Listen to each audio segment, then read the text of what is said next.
मी सुनीता थोरात, सुनीता रेसिपीमध्ये आपले खूप खूप स्वागत. तर आज माझ्या नवीन रेसिपीचं नाव आहे बीटाची वडी. तर मी तुम्हाला दाखवते आपल्याला काय काय साहित्य लागणार आहे. 2 बीट घेतलेत मी, 2 खोबऱ्याचं चव आहे, 2 वाटी खोबऱ्याचं चव आहे, 1.5 वाटी साखर, 1.5 वाटी दूध, थोडंसं ड्रायफ्रूट घेतले आणि साधारण अर्धी पाऊण वाटी मी दुधावरची साय घेतली. तर हे बीट आपण जसे बटाट्याच्या भाजीसाठी बटाटे उकडतो तसे हे उकडायचे आणि नंतर त्याची साल काढून किसायचे. हे बघू शकता तुम्ही. तर आपण आता सुरुवात करूया.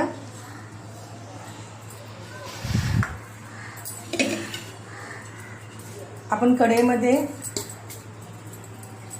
खोबरे घेतलेलं आहे, त्याच्यामध्ये साखर घातली,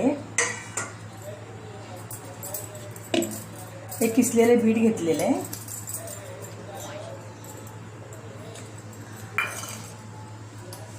दुधावरची साय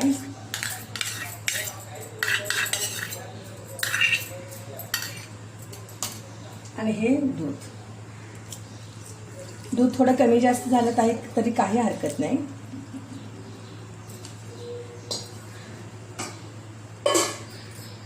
हे सगळं मिश्रण आपल्याला आता गॅसवरती ठेवायचं आहे.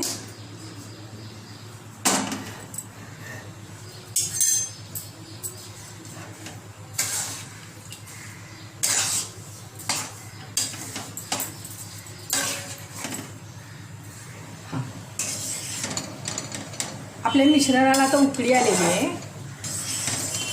आणि हे घट्ट होईपर्यंत आपल्याला हलवतच राहायचे. असे तुम्ही बघू शकता, याचा रंग किती छान आलेला आहे. शिवाय आपल्याला मिठाई खाण्यासारखंच वाटतं. हे चव पण मिठाईसारखीच वाटते.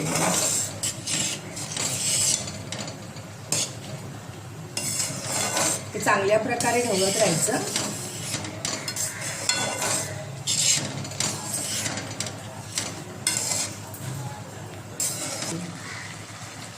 तुम्ही बघू शकता आता हे आपलं मिश्रण घट्ट होत आलेलं आहे. अजून चांगलं घट्ट व्हायला पाहिजे.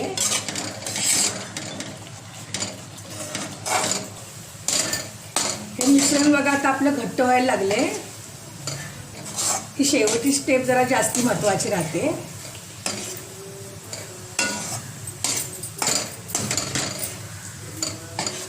हे आता आपल्याला जरासं हाताला उलटान जरासं घट्ट लागायला लागेल, म्हणजे आपला पाक आता येत चाललेला आहे. तुम्ही बघू शकता आता हा आपला गोळा तयार होत आलेला आहे.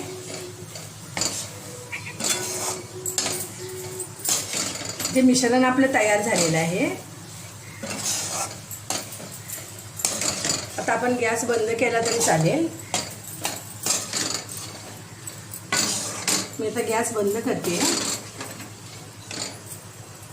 आणि हे ड्रायफ्रूटचे तुकडे घालायचे, थोडे अर्धेवरती सजावटीसाठी ठेवायचे.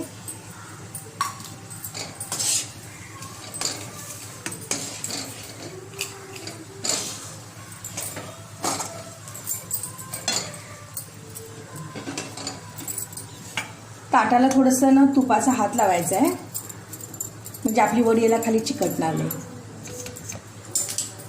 आता हे मिश्रण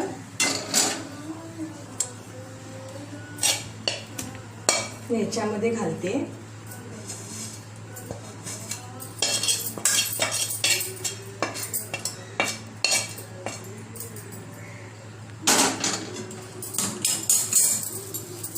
हे ताटामध्ये सगळीकडे पसरायचं आहे.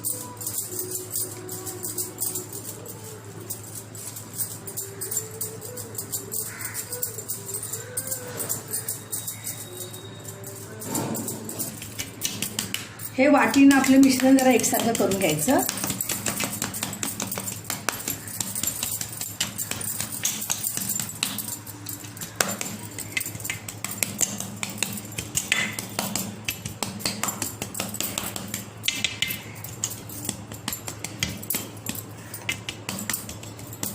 आणि वरून आपण आहे ना थोडंसं परत ड्रायफ्रूट टाकायचं.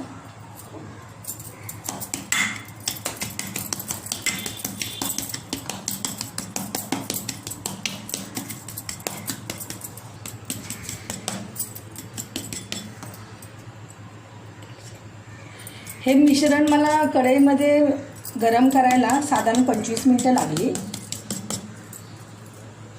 आता ह्या वड्या आपल्या पडायला थोडासा वेळ लागेल. थंड झाल्यावरती थोडासा कडकपणा आला की आपल्याला वड्या पाडायच्या आहेत.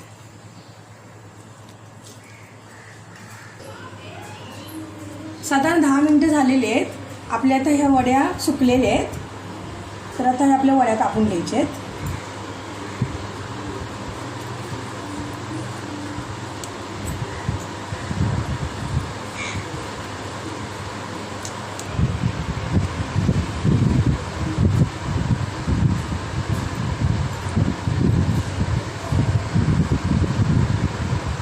अशा वड्या कापून घ्यायच्या.